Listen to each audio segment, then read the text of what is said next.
As the 80s continued and Temple of Doom proved that indie wasn't a one-trick pony, it was clear that the market for indie style of stories was as exploitable as ever, and that audiences were willing to accept more out-there adventures, which studios used to varying degrees of success, both in commercial terms and with their varying brands of storytelling. Still, there was a gap in the market. There were 5 years between Temple of Doom and Last Crusade, and since audiences hadn't quite had their fill of these sorts of stories yet, people kept making them, whether you'd expect them to or not. Case in point, you probably weren't expecting Jackie Chan to try his indie on, but that's exactly what he did with a trilogy of action comedies. Starting with 1986's The Armor of God, its 1991 sequel, Operation Condor, and eventually 2012's Chinese Zodiac, also known as CZ-12.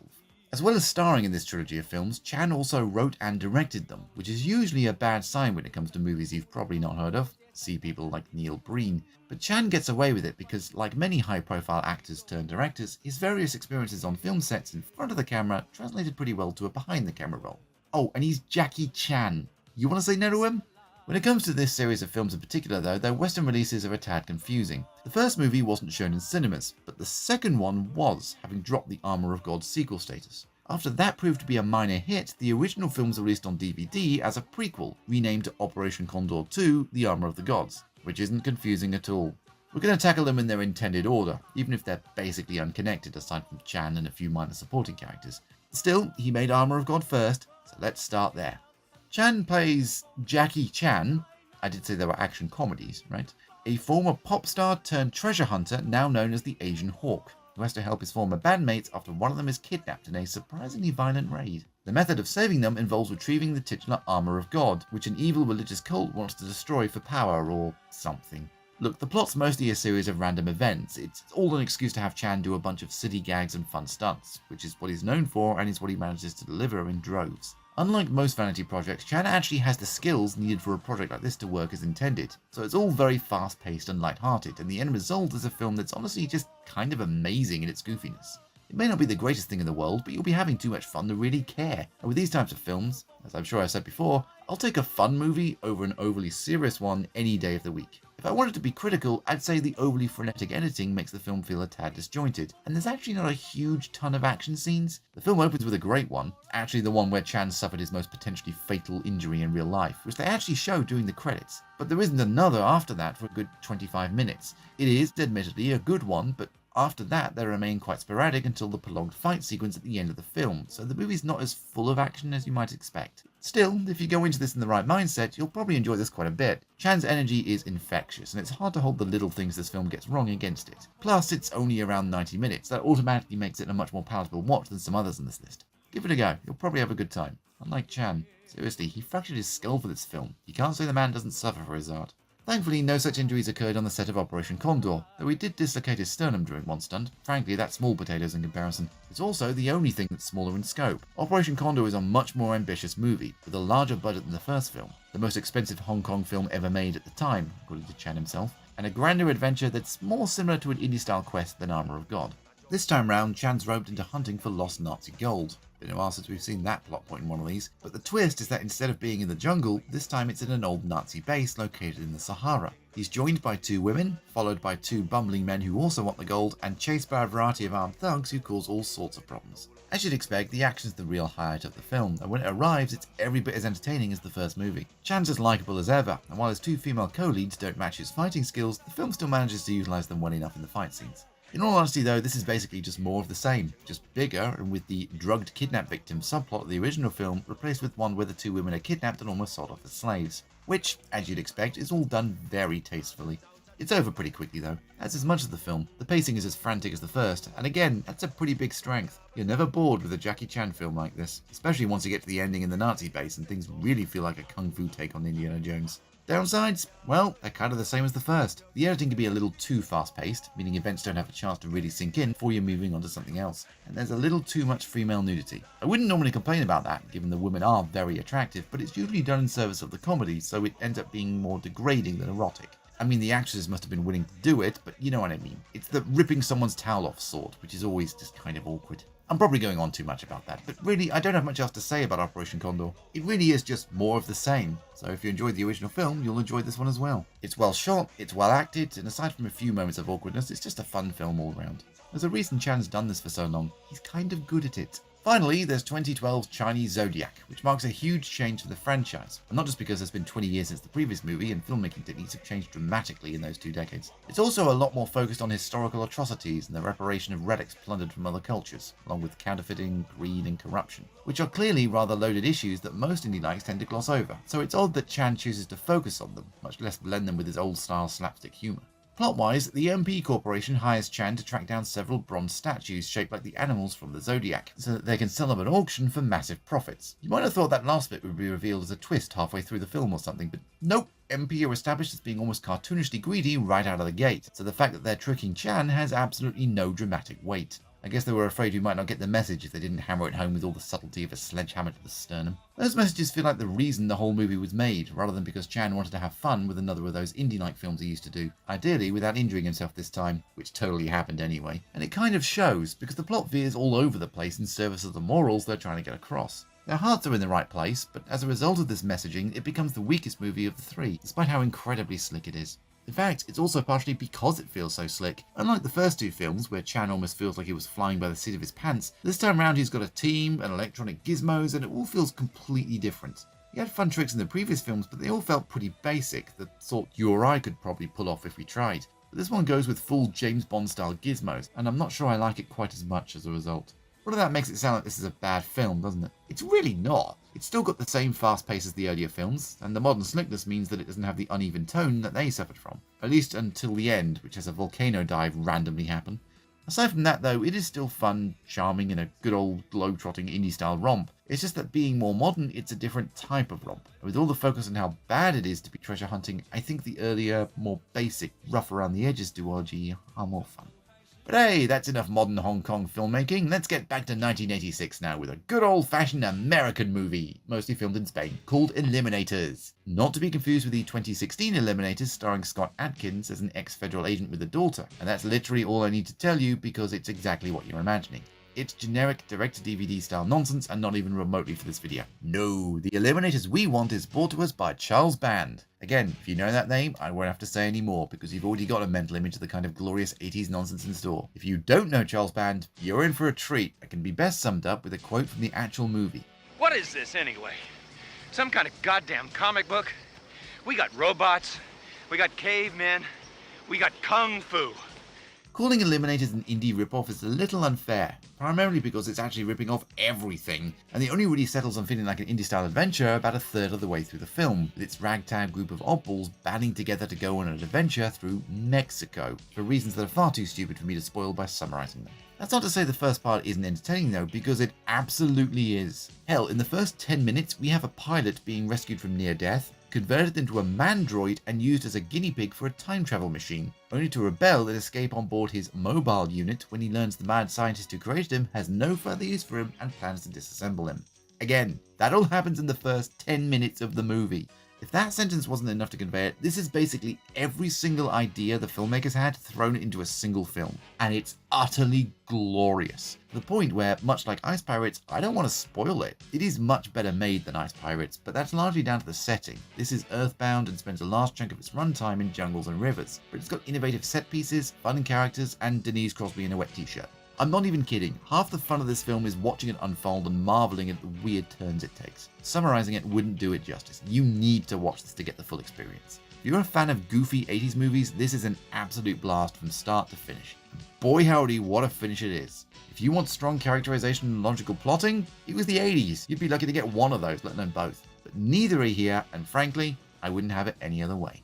In a similar vein, although sadly nowhere near as bonkers, is Chuck Norris' vehicle Firewalker. Canon Group film and supposedly Norris's first comedy. I say supposedly because, and say it with me now, it's not funny. I also haven't covered a Chuck Norris film up to this point, and sadly, having watched this one, I don't particularly want to cover any more. He can do a decent kick, but he's about as charismatic as a cardboard cutout, and about twice as wooden. Why we memed this man, I will never understand. Thankfully, Louis Gossett Jr. is much better as his treasure hunting partner in crime, as the pair are hired by a pretty lady who's acquired a map that presumably leads to treasure. How'd she get it? Never explained. This film knows what it is and knows you don't care about stuff like that. All that matters is the adventure, which is fine. It's fine. It's a perfectly competent adventure film. The problem is that it's not really anything more than that. It's an hour and 45 minutes of, whatever.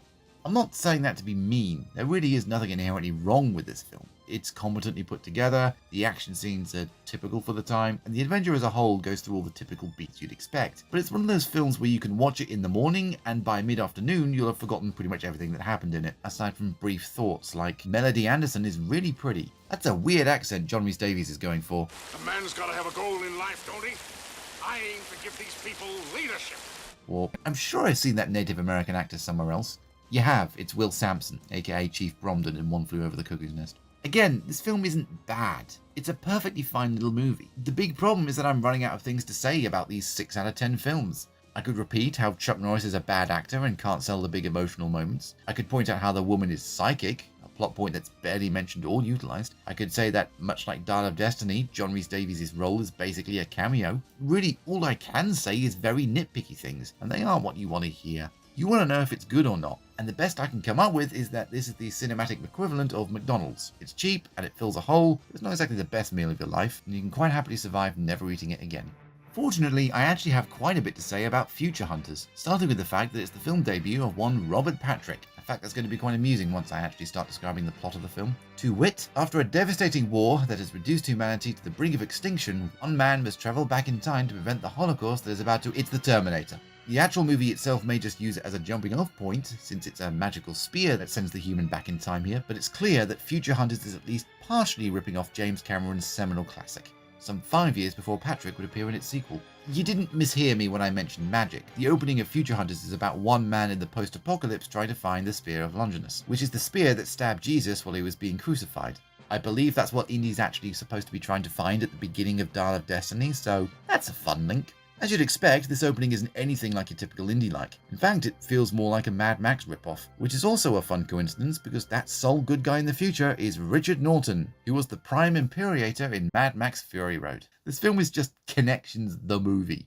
Like I say though, we don't actually meet Patrick until around 10 minutes into the film, when Norton gets his hand on the spear and goes back in time, which happens off-screen during the opening titles, of course. When he arrives back in 1986 though, Norton's almost immediately shot by some random bikers who are attempting to rape Patrick's girlfriend. Did I mention this film was Italian? So he has to task the two with reuniting the spear with its staff, which will somehow avoid the apocalypse. This is where it stops feeling like Mad Max and becomes a proper indie-like, though rather than trying to find treasure, our heroes are trying to save the world. Or at least the girlfriend is. Patrick needs quite a bit of convincing, and the two bicker most of the way. I suspect the best way to describe this film is that it contains everything Charles Band forgot to put into Eliminators, because it's almost as bonkers as that movie. I've already covered the Mad Max stuff, but there's also random martial arts with a Bruce Lee lookalike, villains who are neo-Nazis, just in case trying to rape and kill people didn't make them evil enough, heroes literally tying someone up and stealing a plane, which they promptly let crash, a tribe of little people being terrorized by Mongols, their words, not mine, a battle to the death among female Amazonians 10 minutes before the end of the movie. This film's got so much nonsense it barely knows what to do with it all, and the fact it manages to be as cohesive as it is frankly shocking. Downsides? Well, the big one, unfortunately, is Robert Patrick. He spends most of the movie shouting and trying to sound like Michael J. Fox, which doesn't really suit him very well. It's getting late. We can come back another time. I don't want to miss my ball game. I guess the more subtle, nuanced performances we expect from him were a few years off. There's also the editing, which can be a little too frenetic and lacks establishing shots. The film will often cut from one location to another without a second to get your bearings, or things will suddenly cut from night to day. And, as is often the case with these types of films, there's not really an ending. The good guys kill the head Nazi and get the full spear, and then that's it. How's it supposed to avert the apocalypse? Who knows? Who cares? Movie's over, move along, nothing to see here. As far as these types of Italian films go, this one's fairly standard. It's a shame Patrick isn't as good as he'd become down the line, as his performance here does drag things down quite a bit. But on the whole, this is still a fun, silly, everything in the kitchen sink kind of movie that's not as good as Eliminators, but still a decent time. And hey, at least you'll probably remember it. Speaking of memorable, how about Jake Speed? That's a film with a hook and a half, namely that all those pulp action heroes from books, like Alan Quatermain, were actually real people, and the books are based on their real-life adventures, including the titular character, who offers to help Karen Kopkin's Margaret find her kidnapped sister after she's abducted in France in one of the most inconspicuous and stealthy kidnappings in the history of film. As you've probably gathered from that slightly silly premise, this is an action-adventure comedy, quote-unquote, albeit one that's written, produced, and starring Wayne Crawford as Speed, meaning that we've got ourselves another vanity project. Unfortunately, Crawford is no Jackie Chan, and while he's halfway decent in the action scenes, although it might be his automatic shotgun carrying those, his acting style seems to flip between flat and shouty, which doesn't make him the most compelling lead. Coppins seems to have sucked all the energy from him, as her out-of-her-depth, dragged-along for the ride shtick is so high energy it makes everyone else look positively dull by comparison. It doesn't help that Speed never actually tells her what's going on, despite having plenty of opportunities to do so, meaning that it'll often drop her into plans that she inevitably ruins because she doesn't know their plans. It's hard not to sympathise with her when they essentially treat her like a prop rather than a person, and it makes Speed look like an arsehole despite his claims that he's the last great good guy out there. Even the gimmick of Speed partially going on this adventure to be able to write a novel out of it, something he again doesn't tell Coppins, isn't utilised all that well, since all it does is make him look an even bigger jerk, since, there's a real woman's life at stake here. If they wanted to make him more likeable, they could easily have rewritten the film so that he's just a retired mercenary who misses the life and wants to help Coppins after finding her plight in the papers and seeing it's a chance for one last adventure while also doing some good. Or maybe they could have just gotten a more charismatic actor, but again, vanity project, that was never going to happen. I'm making this film seem like it's awful, while it's not great, it isn't terrible. There's some beautiful cinematography, the score's every shade of 80s rolled into one album, the action's pretty fun with plenty of explosions, even if there doesn't seem to be anything causing most of them, and when he finally shows up 2/3 of the way through the film, John Hurt's villain is gloriously over the top. I'm a bad guy, Jake. I do anything I want. I lie. I cheat. I steal. Have I left something out? It's a real shame he's only in the last part, because he's wonderfully slimy and brings an energy to the film it'd been lacking up to that point. None of those highlights make up for the film's shortcomings though, most of which do, sadly, centre around Wayne Crawford. A stronger lead performance could have made up for a lot of the script's shortcomings, but it's just not here, and the film suffers as a result. I did like the fact they actually released a Jake Speed novelisation as an in-universe bit of media, but good luck finding it these days. Had the film been better, I might have actually tried, but as is... nah. From one unexpected medium to another now, we're hopping across the pond to Japan to take a look at Laputa, Castle in the Sky, a Hayao Miyazaki film that was the first to be released by Studio Ghibli. Those are some big names in the world of anime, so it shouldn't surprise anyone that this adventure is one of the most charmingly entertaining films on this entire list, whether you watch it with subtitles, like I did, or with the English dub featuring Mark Hamill and James Van Der Beek? It's not bad or anything, it's just weird.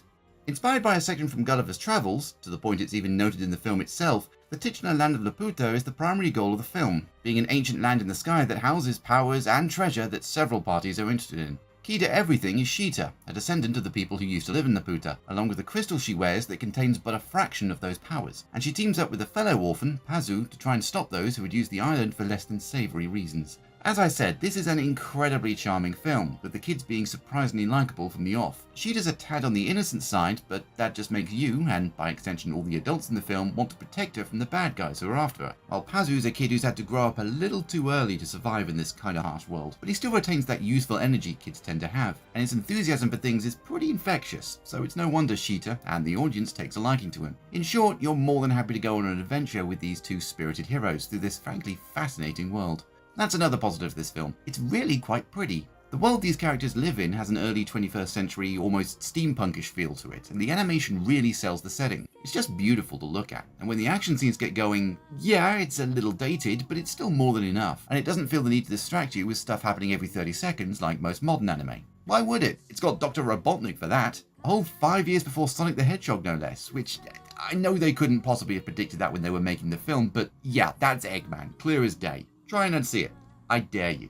Let's get to the few other downsides I could find, which aren't exactly plentiful, but they do exist. There's a minor subplot about the all-male pirate crew finding Sheena beautiful, which might come across as a little uncomfortable to a Western audience, although it's probably intended to be less of a romantic attraction than them just finding her far more appealing than the only other woman they interact with, who happens to be their mother. So, look, it's an awkward bit, but it's over pretty quick, so let's just chalk it up to cultural differences and move on. Other issues? Well, it drags a little bit in the middle. The film can't seem to decide if the pirates are bad or not. There's a couple of times a plot point is introduced with a single line of dialogue and never goes anywhere, and there's a few spots where there's no music where you'd expect there to be some, which is most notable in the second half of the film. It's clear the film's trying to build a bit of atmosphere, but I don't think it quite works the way they intended. The film is still perfectly cohesive, even if the occasional flashbacks can seem to come and go a little abruptly. If you can put those minor quibbles to one side though, you will find a sweet, charming little film that, while admittedly not a traditional indie-like in the style of most of these films, it's still well worth your time because honestly, it's just a good film. And if you're willing to stick with me and this list, eventually it's going to turn out to be pretty influential down the line. And yes, I know what La Puta means in Spanish. That's why they dropped it for the Western release of the film. You don't have to point it out. From Japanese animation to a live-action film set in China now, which is kind of the same thing, right? Anyway, Shanghai Surprise is set, somewhat surprisingly, in Shanghai, and deals with the liberation of something called Faraday's flowers, which is probably opium, but the film's not really sure. It's not sure about a lot of things, to be honest. The flowers only went missing a year prior to the film, and by the time the story kicks in proper, they're already considered a mythical legend, so that doesn't bode well for a solid story structure. Based on the script alone, this wouldn't be a particularly great film, but it could still be passable. It's brought down to the level of a car crash by the big-name cast. Sean Penn plays the indie. While I think Sean Penn is a fantastic actor, he's also a very intense one. Best known for very full-on performances in films like Carlito's Way or Mystic River. Roles like this need an actor capable of bringing a roguish charm to the character, like, say, Brendan Fraser. And as this was still fairly early on in his career, Penn didn't quite have the range for this sort of thing at the time. That said, he's fantastic casting compared to the film's other star, Madonna. If you're only passingly familiar with the singer, you only really need to know 3 things. She was the Taylor Swift or Lady Gaga of her day by a factor of like 1 billion, she hasn't had a decent hit in years, and she can not act. You know, I could have stayed home in Brookline, Massachusetts and married a nice Ivy League banker. Why didn't you?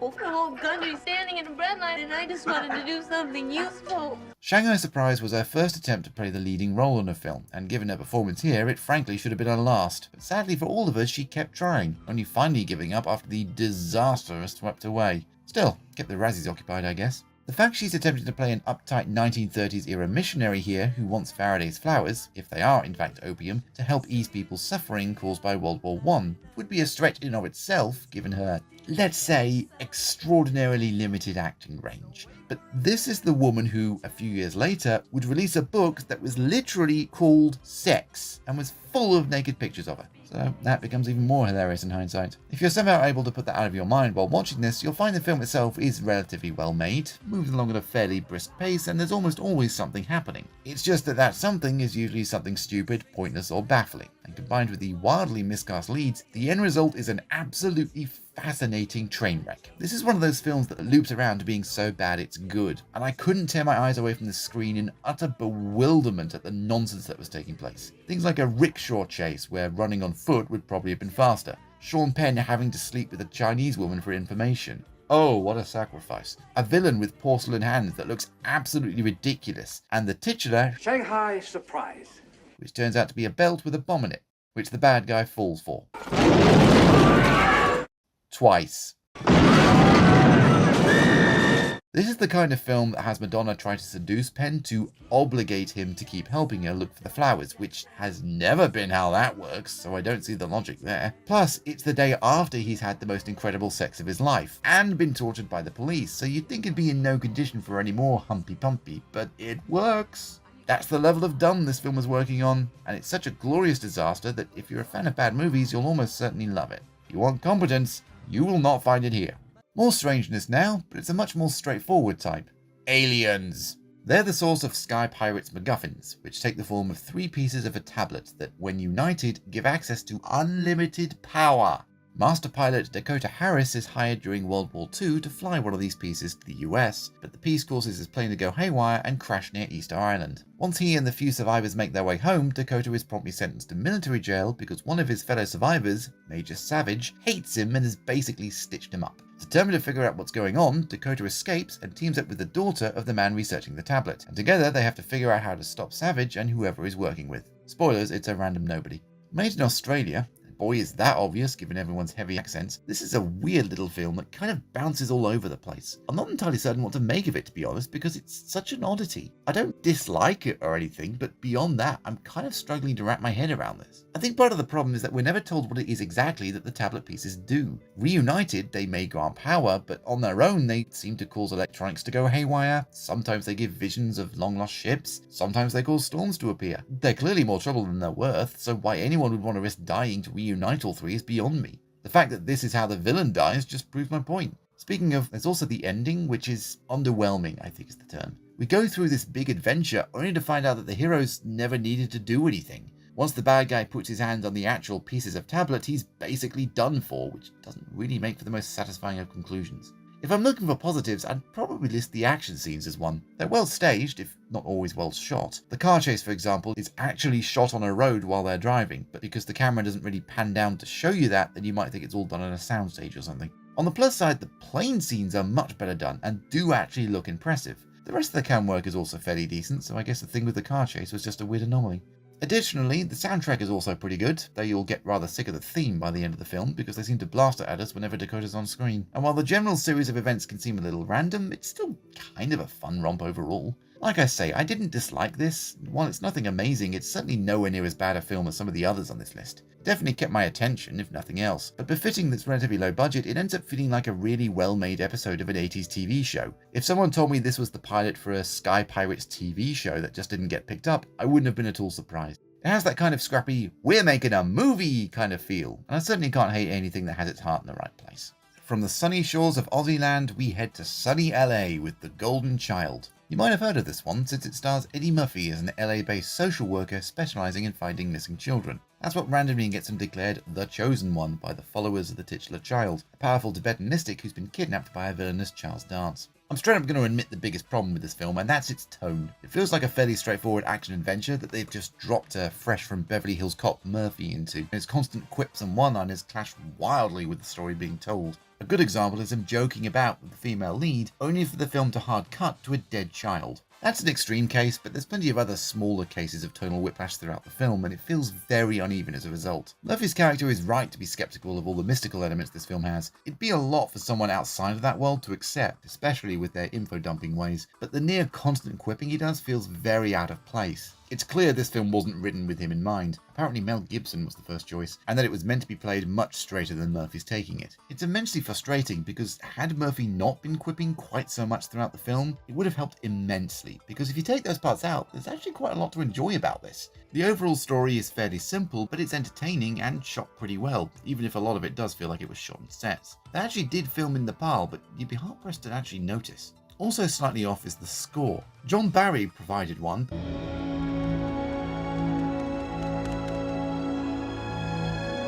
but it was largely thrown out in favour of an astonishingly 80s synthpop one that really dates the film. And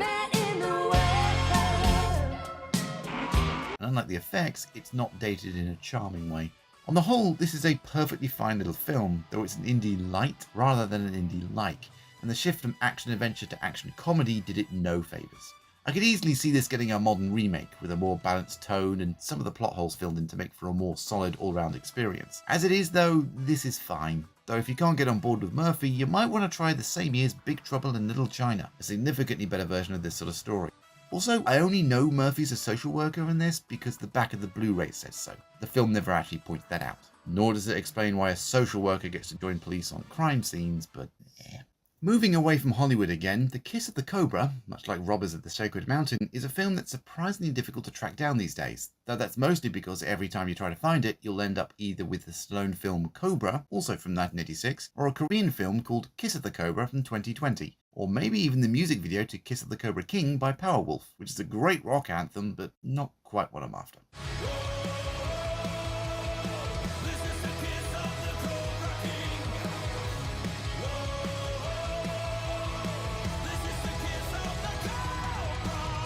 I did eventually find, again like Sacred Mountain, an Italian version on YouTube, so I got to watch another film with auto-translated subtitles. Not ideal at all, especially given the amount of dialogue there is. From what I can gather, it's the late 30s again, and our protagonist is a grave robber, trying to steal enough to get him and his girlfriend to New York. On one of his outings, he gets arrested by Legionnaires, head of which makes him an offer. Find Cleopatra's treasure for him, and he'll get 2 tickets to New York, or stay in prison and die a slow, painful death. Naturally, he picks the former, which entails heading down into the pit in the middle of the night to try and track it down. Like I say, I had to use automated subtitles, and that almost certainly left out a few things, but even if I had been able to understand everything, this still wouldn't have been a particularly great film. It's not shot all that well. The director seemed to be satisfied with just making sure the camera was pointed in the right direction rather than doing anything fancy, and the story isn't particularly exciting. Unless you enjoy seeing people being tortured, or just suffering in general, this isn't a particularly cheerful story. It's also not a particularly deep one, as the treasure is accessed through an underwater tunnel located in the very depths of the prison, so there's not exactly an epic quest to find it. It's been right under everyone's feet the whole time, and reaching it is just a case of getting some diving equipment. Oh, the thrilling adventure! They don't even get anything in the end. The treasure had already been stolen hundreds of years earlier. Spoilers.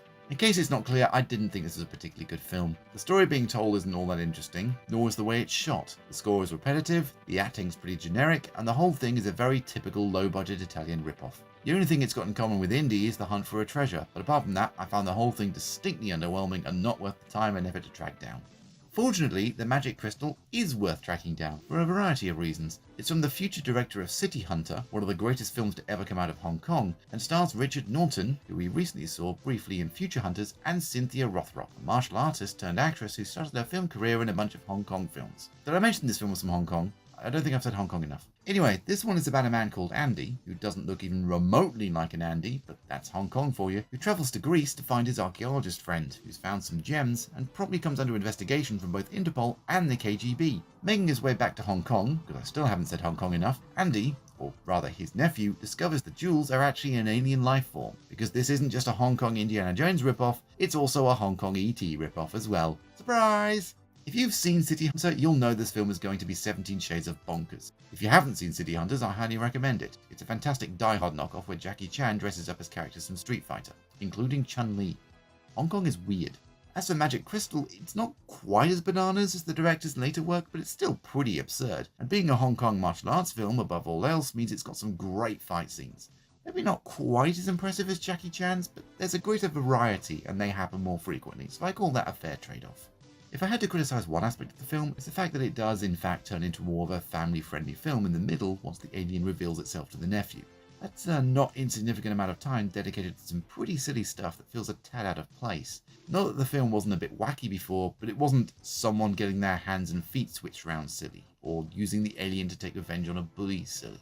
Fortunately, the pace of the film, as is so often the case with Hong Kong movies, is so fast that even when something's not funny or a little too childish, it's over with pretty quickly, and you're soon on to something more interesting, meaning even the worst aspect of the film isn't actually all that bad. Not that it really matters, because the positives far outweigh the negatives with this one, even if it is, as I say, more E.T. than Indy. The fight scenes are frequent and are always great. The plot, while a little on the basic side, is still fun, and you don't even have to pay for it, because both dubbed and subtitled versions are on YouTube, so all it'll cost is 90 minutes of your time, and in return, you'll get a silly, action-packed romp.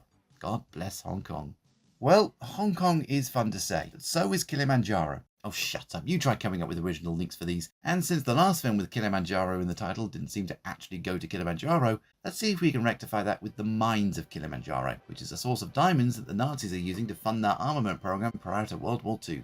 After the only survivor of a prior expedition is murdered, it's up to his college assistant to head to Africa based solely on a single word scribbled on a chalkboard, eventually teaming up with a female archaeologist and battling a variety of villains along the way, as he tries to figure out exactly why he's doing all this. Being another Italian rip-off, my initial hopes for this weren't high. Kiss the Cobra will do that for you. But I was pleasantly surprised to find that this film is significantly better, to the point that I'd actually call it pretty darn entertaining. Provided, of course, you don't look for plot holes, because there's about 1 million of them, and some are very, very obvious, like how everyone else seems to know about the mines. But I don't care about that sort of thing. So long as they're fun, these films can have more holes than Swiss cheese. One of the ways to make something entertaining, which is the approach this one takes, is to have quite a lot going on. That's somewhat unusual for an Italian ripoff like this. Normally, the plot's fairly simple, but not here. There's multiple parties interested in what the American is up to, which makes for quite a fun series of back and forth events between them all. It helps that he looks pretty young and not at all able to handle himself, to the point they have to make up excuses as to why he can. You know how he worked his way through college?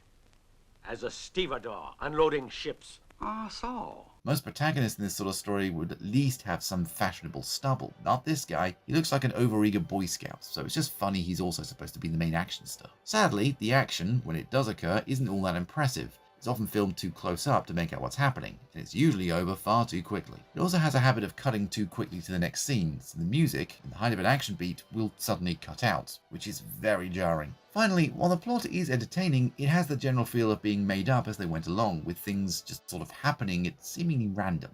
The Amazonian tribe that want the American to give them a male child is the perfect example of this. It comes out of nowhere, lasts a couple of minutes, and then the film moves on without another word. Sadly, this also applies to the ending, which only seems to happen because they've completely run out of ideas and need to wrap things up quick, leaving the story ending on something of an anticlimax as a result. Still, that doesn't stop the majority of the movie from being slight, silly, and fun, and despite the issues I've mentioned, it's still better than many other Italian films of this type. It's no work of art, but if you're after an indie-like with plenty to keep your attention, this should do you nicely. And as an added bonus, you'll get to see whether they actually make it to Kilimanjaro. Spoilers, they do. Please note that this is not to be confused with In the Shadow of Kilimanjaro, which is also available on YouTube for free, also has John Rhys Davies in it, and also came out the same year. Shadow is a Kenyan horror film that has thousands of baboons go on a murderous rampage due to a severe drought. It's a good movie, but it's not at all for this list, and frankly it's really unnerving, so consider me not a fan by default. We've been stuck in 1986 for what feels like ages now, but there's one final film from that year you may have heard of thanks to Red Letter Media. Back in 2015, they watched two films with the most amazing endings imaginable. But nestled in between Blood Debts and Undefeatable, they also watched The Tomb, and they declared it a scam and one of the worst things they'd ever seen, a title they've since passed down to around a dozen other films at this point. They were kind of right on both claims, but not in the way you think. According to director Fred Olen Ray, he made this largely because he had access to a temple set left over from a TV commercial, and he called it the incredibly generic name of The Tomb since it was also the name of a book New World Pictures were planning to adapt into a film of their own, and he hoped they would pay to change his film's name. They didn't. In fact, they ultimately scrapped their adaptation project altogether for unrelated reasons. So taking the footage he'd already shot, Olen Ray got financing to make a full movie out of it, which he did in 13 days and with a total budget of $185,000. Fans of Fred Olen Ray, of which I'm sure there are some, know that this sort of schedule and budget are nothing new, since he was responsible as either a writer, director, or producer of over 200 movies over the years, one of which was 2016's Sniper Special Ops. Yep, the Steven Seagal film. For some people, Seagal would be the low point of their career. I'd have argued that as well, except I sat through all 84 minutes of The Tomb, and in all honesty, I think it's kind of a coin toss as to which is worse. At least you can laugh at how bad a Seagal film is. There's no fun to be found here. Not much of anything to be found here, frankly. I suppose I should summarise the plot. A grave robber robs the unmarked tomb of Nefertiti, the illegitimate daughter of Ptolemy the Great, though they never actually say which one that is, which is weird. There were like 15 Ptolemies, you'd think they'd have narrowed it down. Nefertiti is basically a vampire, right down to the oh-so-subtle pointed teeth, killing people and consuming their blood to stay young, and she follows the Tomb Raider back to LA to retrieve what's rightfully hers. Sadly, he's already sold the relics, so she goes to one of the buyers and kills him. Then we switch to a group of other people who start investigating the murder. The murder that we already know everything about because we saw it happen. Because that's a cost-effective way of wasting half an hour. And yes, it does mean that the treasure hunter is not our main character, despite the opening action scene making it seem like he was. Nope, he turns out to essentially be a side character forced to do the vampire's bidding like a lackey. Outstanding. Things don't really improve from there because this is a film where there's a lot of talking and very little action, except when the vampire kills someone, which he does on screen 3 times. Even then, it's not that exciting, so there's very little to keep your eyes glued to the screen. And the talking? Barely anyone emotes or raises their voice, so there is a lot of dialogue delivered in the driest manner imaginable. It's enough. It's a price we agreed on. You're not getting any more. A golden scarab, thousands of years old, was a priceless Egyptian artifact. My uncle occasionally gets calls from a man named Banning. I walked in on him during a phone conversation once. It was like I caught him doing something wrong. And on the night of every 7th moon, she would perform a ritual to preserve her youth. What kind of ritual? A sacrifice. The whole film is so low energy, it's shocking. Even the ending fails to pick things up because it comes after 75 minutes of tedium and it ultimately barely makes sense.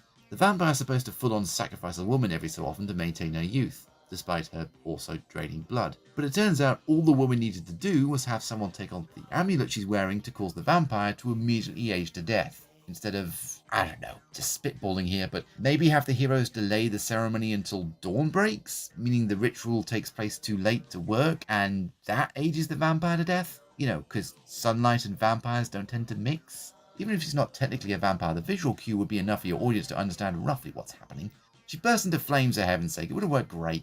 Ugh, this sucked. I don't normally like being so negative about something. I usually try to find at least some positives about these movies, but I really struggled with this one. And if you're brave enough to meet the challenge, I suspect you'll struggle as well. It's a real slog of a movie to get through, and I cannot in good conscience recommend anyone else try to. Goodbye, 1986, and good riddance.